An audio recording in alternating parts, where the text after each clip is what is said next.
एक बहुत ही पुरानी कहावत है कि काजू बादाम छोड़ो और धोखा खाओ, अपने आप जो है आपको अकल आ जाएगी। कहने का मतलब ये है कि देखिए, पौष्टिक भोजन करने से दिमाग नहीं बढ़ता है, दिमाग बढ़ता है धोखा खाने यानी कि अनुभव मिलने से। देखिए, यहाँ धोखा का मतलब गलत मत लीजिएगा। होता क्या है कि हम एग्ज़ाम में कुछ और पढ़ के जाते हैं और फिर आता कुछ और है, तो इसी को तो हम कहते हैं धोखा। तो बार बार इसे 2-3 बार धोखा खाएंगे, आपको पता चल जाएगा कि नहीं यार, मैंने ये चीज़ छोड़ दिया था और वही चीज़ एग्ज़ाम में आ गई। देखिए, मैंने आपको पहले ही बताया है कि एग्ज़ाम क्रैक करने का बस एक ही मूल मंत्र है, उसके अलावा कुछ नहीं है। पूरा सिलेबस उठाइए, सिलेबस के हर एक टॉपिक को पूरे डिटेल में पढ़ लीजिए, वो भी ऑथेंटिक किताब से यानी कि एनसीईआरटी ऐसी किताबों से। आपको सफलता जो है सफल होने से किसी का बाप भी नहीं रोक सकता। नमस्कार दोस्तों, आज के वीडियो में डिस्कस करेंगे हम 23 मई के सभी करंट अफेयर। देखिए, आज के वीडियो के लास्ट में एक लास्ट प्रश्न जो है ये व्हाइट फंगस पे है। कल एक स्टूडेंट ने कहा था कि सर आपने वादा किया था और व्हाइट फंगस के बारे में आज नहीं बताया। तो वीडियो के लास्ट में आपसे जो है आज चर्चा की जाएगी व्हाइट फंगस के बारे में। और देखिए, इस वीडियो को पूरा देखने के बाद आप इसकी पीडीएफ फाइल भी डाउनलोड कर सकते हैं। नीचे डिस्क्रिप्शन बॉक्स में आपको इस वीडियो की पीडीएफ की लिंक मिल जाएगी। और अगर आप इस चैनल पर नए हैं तो चैनल को भी सब्सक्राइब करके बेल आइकन प्रेस कर दीजिएगा और वीडियो को लाइक और शेयर भी कर दीजिएगा। देखिए, आज का हमारा पहला प्रश्न है कि अंतर्राष्ट्रीय जैव विविधता दिवस यानी कि international day for biological diversity जो है ये कब मनाता है। तो देखिए, अंतर्राष्ट्रीय जैव विविधता दिवस को हम 22 मई को मनाते हैं। देखिए, जो आपका अंतर्राष्ट्रीय जैव विविधता दिवस है तो इसकी 2021 के लिए थीम है हम समाधान का हिस्सा हैं, यानी कि we are part of the solution. ठीक है, तो डेट क्या है? 22 मई। 22 मई को international day for biological diversity मनाता है, यानी कि अंतर्राष्ट्रीय जैव विविधता दिवस मनाता है। 2021 के लिए थीम है हम समाधान का हिस्सा हैं, यानी कि we are part of the solution. देखिए, ये जो नारा है, इस नारे को पिछले साल के अति महत्वपूर्ण विषय हमारे समाधान प्रकृति में है, ठीक है, यानी कि हमारे समाधान प्रकृति में है और सॉल्यूशंस आर इन नेचर के तहत उत्पन्न गति की निरंतरता के रूप में चुना गया है।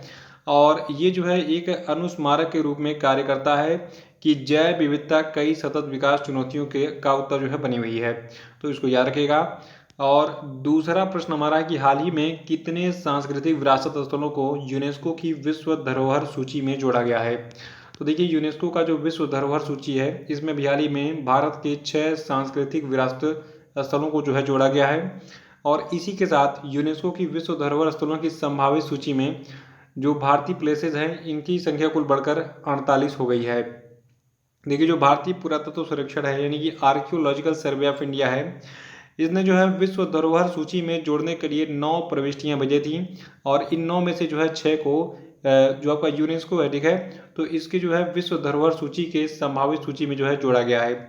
और ये प्रस्तावित स्थल जो है ये 1 वर्ष तक जो है इस संभावित सूची में रहेंगे, बाद में परमानेंटली इनको जो है ऐड कर लिया जाएगा। अब बात ये उठती है कि ये 6 स्थल कौन से हैं जिनको यूनेस्को की विश्व धरोहर सूची में जोड़ा गया है। देखिए, इस सूची में पहला है वाराणसी का जो गंगा घाट है, काफ़ी प्राचीन है। और देखिए, बनारस के नाम से एक टैग है, ये दुनिया का सबसे ज्ञात प्राचीनतम शहर है, ठीक है, यानी कि अब तक का दुनिया में जितने भी सिटीज़ हैं उनमें सबसे ज्ञात प्राचीनतम शहर कौन सा है? बनारस है। तू बन जा गली बनारस की, मैं शाम तलक ढूंढूं मतलब भटकूं उसमें, ये जो भी एक गाना है बहुत प्यारा है, शादी में ज़रूर आना। देखिए, एक मूवी है शादी में ज़रूर आना, उस मूवी को आप ज़रूर देखिएगा, उससे आपको इंस्पिरेशन बहुत मिलेगा अगर आप यूपीएससी क्रैक करना चाहते तो पहला प्लेस है बनारस का गंगा घाट, दूसरा है तमिलनाडु में कांचीपुरम की मंदिर, तीसरा है मध्य प्रदेश में सतपुड़ा टाइगर रिजर्व, और चौथा है महाराष्ट्र सैन्य वास्तुकला, पांचवा है हायर विंकल मेगालिथिक साइट, और छठवां आपका है मध्य प्रदेश में नर्मदा घाटी का जो भेड़ा घाट और लमेता घाट है। देखिए, भेड़ा घाट पे तो मैं खुद गया हूँ, लमेता घाट पे नहीं गया हूँ कभी। ये आपका मध्य प्रदेश का जो जबलपुर है, ठीक है, तो वहाँ पे आपका स्थित है भेड़ा घाट जलप्रपात, जिसको धुआंधार जलप्रपात भी कहते हैं। जो लोग वहाँ से होंगे वो जानते भी होंगे। कितने लोग जो है जबलपुर से, ज़रा कमेंट बॉक्स में बताइए। देखिए, पहला प्लेस हमारा क्या है? बनारस का गंगा घाट, यानी कि गंगा घाट साफ वाराणसी। देखिए, वाराणसी का जो घाट है ये नदी के किनारे की सीढ़ियाँ हैं जो गंगा नदी के किनारे तक जाती हैं, और इस प्रकार के 88 घाट हैं। इनमें से अधिकांश घाट 18वीं शताब्दी में बनाए गए थे जब ये शहर मराठों के शासन में था। तो 18वीं शताब्दी में बनाए गए थे। जो पत्थर के आपको घाट दिखते हैं, सीढ़ियाँ दिखती हैं, कहाँ पर? बनारस में। सतपुड़ा टाइगर रिजर्व दूसरा आपका है जिसको यूनेस्को की सूची में शामिल किया गया है। देखिए, जो आपका सतपुड़ा टाइगर रिजर्व है ये मध्य प्रदेश में स्थित है और जो आपका सतपुड़ा टाइगर रिजर्व है, इसके अन्य प्रमुख आकर्षण पांडव गुफाएं हैं, धूपगढ़ी चोटी है, डेनवा बैक वाटर है और रॉक पेंटिंग है। और देखिए जो आपका डेनवा बैक वाटर है, ये डेनवा नदी पर बने बांध द्वारा निर्मित जलाशय है। और तीसरा प्लेस आपका है महाराष्ट्र सैन्य वास्तुकला, यानी कि महाराष्ट्र मिलिट्री आर्किटेक्चर। देखिए विभिन्न युगों के 500 से अधिक किले हैं यहाँ पर, यानी देखिए यहाँ पे युगों की बात हो रही है, ठीक है, सालों की नहीं। तो विभिन्न युगों के 500 से अधिक किले हैं यहाँ पर, जो कि महाराष्ट्र को दुनिया में सैन्य वास्तुकला में सबसे समृद्ध स्थानों में से एक बताते हैं। और ये 1500 से 1800 से ईस्वी के बीच में जो है बनाए गए थे, तो इसको याद रखिएगा। नर्मदा घाटी का भेड़ा घाट, लमेता घाट जो है, इसके बारे में जान लीजिए। देखिए जो आपके नर्मदा घाटी के भेड़ा घाट और लमेता घाट है, इन्हें भारत का ग्रांड कैनियन, ठीक है, यानी ग्रांड कैनियन ऑफ इंडिया कहा जाता है। और नर्मदा के दूसरी ओर संगमरमर की चट्टानों की उत्कृष्ट सुंदरता और उनके शानदार रूपों का अनुभव किया जा सकता है इनको देखकर। और यहाँ पर जो है कई डायनासोर के जीवाश्म भी मिले हैं, कहाँ पर, इस नर्मदा घाटी और भेड़ा घाट तथा लमेता घाट में, ठीक है। देखिए यहाँ पर यानी कि जो नर्मदा घाटी है, तो यहाँ पर जो है नर्मदा नदी 30 मीटर गहरी खाई में बहती है और संगमरमर की चट्टानों के बीच में बहती है। ये संगमरमर की चट्टानें चूना पत्थर के रूपांतर तंत्र द्वारा जो है बनी है, ट्रांसफॉर्मेशन होता है। और देखिए पांचवा आपका है हीरे बेंकल मेगालिथिक साइट। देखिए ये कर्नाटक में स्थित है। मेगालिथिक साइट एक बड़ा प्रागैतिहासिक पत्थर है, जिसका उपयोग किसी स्मारक या फिर संरचना के निर्माण के लिए किया जाता है। और छठवां जो सबसे इम्पोर्टेंट है, और ये इतिहास में अमर भी है और प्रश्न भी यहाँ से बहुत पूछे जाते हैं, इसको थोड़ा सा मैं डिटेल में बताऊंगा। छठवां आपका है कांचीपुरम का मंदिर और एकाम्बेश्वर मंदिर, ठीक है, या फिर एकाम्बरनाथ मंदिर। देखिए ये साइट जो है, ये भारत के तमिलनाडु राज्य के कांचीपुरम तीर्थ नगर में स्थित है। भगवान शिव को समर्पित एक हिंदू मंदिर है ये। कांचीपुरम के इस मंदिर वरदाज पेरुमला मंदिर और कामाक्षी अम्मन मंदिर को जो है सामूहिक रूप से मूर्ति वासम कहा जाता है, यानी कि त्रिमूर्ति वास कहा जाता है। देखिए तमिल भाषा में मु का तात्पर्य होता है त्रि, ठीक है, तो मूर्ति वासम या फिर त्रिमूर्ति वास। तो देखिए थोड़ा सा तमिल भी आज आपने जान लिया कि तमिल भाषा में मुंह से तात्पर्य तीन से है, मतलब मुंह का मतलब तीन होता है। और ऐसा माना जाता है कि जो आपका ये मंदिर है, मंदिर में अनेक वर्षों से एक आम का पेड़ है, जो कि लगभग 3500 से 4000 वर्ष पुराना है। इस पेड़ की हर शाखा पर अलग अलग रंग के आम लगते हैं और इनका स्वाद भी अलग होता है। इस पेड़ के नीचे माता पार्वती ने भगवान महादेव शिव की पूजा की थी और माता पार्वती जो है ये शिव जी को प्राप्त करने के लिए इसी आम के पेड़ के नीचे मिट्टी या फिर बालू से एक शिवलिंग बनाकर घोर तपस्या कर रही थी। लेकिन आपने टीवी में देखा होगा, पहले जो लोग तपस्या करते थे उनकी तपस्या भंग करने वाले भी आ जाते थे। तो जब भगवान शिव ने पार्वती जी की तपस्या करते हुए देखा, तो उन्होंने सोचा इनकी परीक्षा ली जाए। तो परीक्षा लेने के उद्देश्य से भगवान शिव ने अपनी जटा से गंगा जल से जो है ये जगह पानी पानी कर दिया, यानी कि वहाँ पे पानी भर गया और जल की तेज गति से पूजा में बाधा पड़, मतलब जो पानी का धारा था, तो उससे शिवलिंग जो है नष्ट होने लगा, तो उससे जो है इसमें बाधा पड़ने लगी। उसके बाद फिर माता पार्वती ने उस शिवलिंग को जहाँ पर वो पूजा कर रही थी उसे गले से लगा लिया, जिसे शिवलिंग को जो है कोई नुकसान ना हो। तो भगवान शंकर ये सब देखकर जो है बहुत खुश हुए और बाद में इन्होंने माता पार्वती से विवाह कर लिया। तो पूरी स्टोरी जो है ये कांचीपुरम के मंदिर से जुड़ी हुई है, इसको याद रखिएगा। और ये मंदिर कुछ इस प्रकार से कांचीपुरम में जो बने हैं, ठीक है, बहुत प्राचीन मंदिर हैं। और अगर आपको दक्षिण भारत जाने का कभी मौका मिले तो इन सभी साइटों को जरूर देखिएगा, आपको भारतीय संस्कृति का पूरा जो है आनंद लेने को मिलेगा। तीसरा प्रश्न है कि स्मार्ट सिटी परियोजना के कार्यान्वयन की प्रगति के आधार पर भारत के 36 राज्यों और केंद्र शासित प्रदेशों में पहला स्थान किस राज्य को मिला है। तो देखिए स्मार्ट सिटी परियोजना के कार्यान्वयन की प्रगति के आधार पर भारत के 36 राज्यों और केंद्र शासित प्रदेशों में पहला स्थान झारखंड को मिला है। इस रैंकिंग में झारखंड पहले स्थान पर है और राजस्थान दूसरे स्थान पर काबिज है। और देखिए झारखंड राज्य की बात करें तो झारखंड की स्थापना 15 नवंबर सन 2000 को हुई थी। कैपिटल इसकी रांची है, मुख्यमंत्री हैं हेमंत सोरेन और झारखंड की पॉपुलेशन है 3.19 करोड़। और यहाँ भी आपको भारत का मैप दिख रहा है और यहाँ पर आपको जो झारखंड राज्य है ये दिखेगा आपको कुछ इस स्थान पर। देखिए मैप को थोड़ा सा हम जूम करेंगे ताकि हमें झारखंड की सीमाएं दिख जाएं। देखिए जो आपका झारखंड राज्य है ये अपनी सीमाएं बिहार के साथ में पश्चिम बंगाल, उड़ीसा, छत्तीसगढ़ और उत्तर प्रदेश के साथ बनाता है। तो झारखंड की सीमाएं याद रखिएगा, परीक्षाओं में पूछी जाती है। चौथा प्रश्न है कि भारतीय नौसेना का पहला विध्वंसक INS राजपूत जो है ये किस तिथि को सेवा मुक्त कर दिया गया था। देखिए कर नहीं दिया गया है, अभी ये किया जाएगा, मतलब कर दिया गया अभी जो है 21 मई 2021 को। ठीक है, तो जो भारतीय नौसेना का पहला विध्वंसक था INS राजपूत, इसको 21 मई 2021 को अभी हाल ही में सेवा मुक्त किया गया है। रटना भी आसान है, 21 मई 21। ठीक है, देखिए INS राजपूत जो आपका है, ठीक है, तो इसको 4 मई 1980 को कमीशन किया गया था भारतीय नौसेना में। और ये अब जो है 41 वर्षों की सेवा देने के बाद इसे जो है विशाखापत्तनम के नौसेना डॉकयार्ड में जो है बंद कर दिया जाएगा। और जो आपका INS राजपूत है, देखिए इसको जो है रूस ने 61 कम्यूनार्ड्स शिपयार्ड में बनाया था। और जब रूस ने इसको बनाया था तो उस समय उसका मूल नाम था नादेजनी। ठीक है, तो उस समय इसका मूल नाम नादेजनी था, लेकिन जब ये भारत में आ गया, भारत को ये रूस ने सौंप दिया इसको कि भैया ले जाओ और इसका नया नामकरण करो, अपने सेना में नौसेना में शामिल करो। तो उस समय इसका नाम फिर INS राजपूत रख दिया गया था। देखिए जो आपका INS राजपूत है इसने पश्चिमी और पूर्वी दोनों बेड़ों के लिए सेवा की। और इसके पहले कमांडिंग ऑफिसर थे कैप्टन गुलाब मोहन लाल हीरानंदानी। और ये जो है एक भारतीय सेना रेजिमेंट राजपूत रेजिमेंट के साथ जुड़ा पहला भारतीय नौसेना जहाज था। इसने ऑपरेशन अमन, ऑपरेशन पवन, ऑपरेशन कैक्टस सही जो है कई सारे ऑपरेशन किए थे, इसको याद रखिएगा। और पांचवा प्रश्न है कि हाल ही में किस इंडियन हॉकी टीम के गोलकीपर को अंतर्राष्ट्रीय हॉकी महासंघ एथलीट समिति के सदस्य के रूप में फिर से नियुक्त किया गया है। तो देखिए ये व्यक्ति आपके हैं PR श्रीजेश। ठीक है, इंडियन हॉकी प्लेयर हैं ये। देखिए जो आपके PR श्रीजेश है ये 2017 से ये इस पैनल के सदस्य थे, यानी कि अंतर्राष्ट्रीय हॉकी महासंघ के एथलीट समिति के सदस्य थे। एक बार फिर से दोबारा इनको जो है इस पद पर अपॉइंट किया गया है सदस्य के रूप में। लिखा है देखिए हाल ही में जो निर्वाचन समिति है किसकी, अंतर्राष्ट्रीय हॉकी महासंघ की, इसके द्वारा 4 नए सदस्यों को जो है शामिल किया गया है इसमें। और इसमें PR श्रीजेश का नाम शामिल है।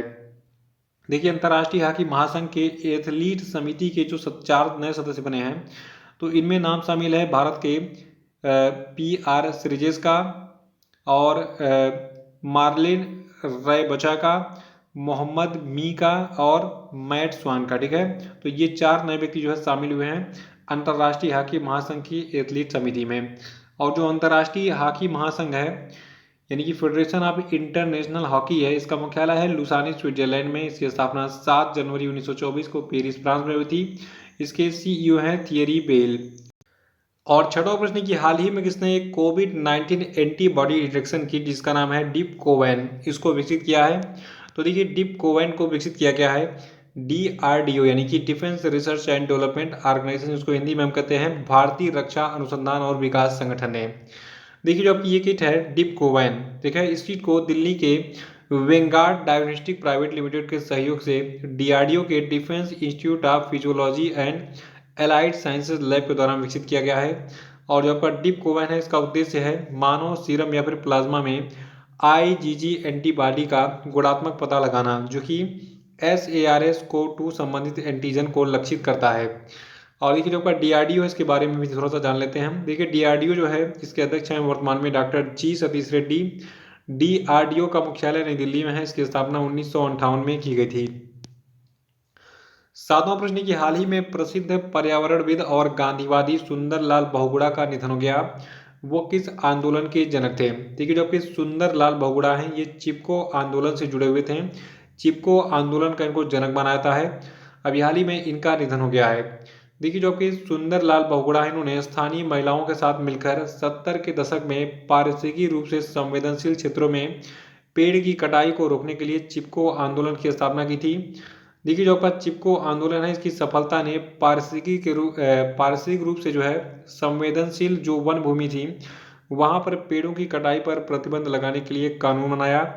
और इन्होंने चिपको का नारा भी गढ़ा था कि इनका नाम था सुंदरलाल बहुगुणा। ये नारा क्या था, पारिस्थितिकी स्थायी अर्थव्यवस्था है, यानी कि ecology is the permanent economy.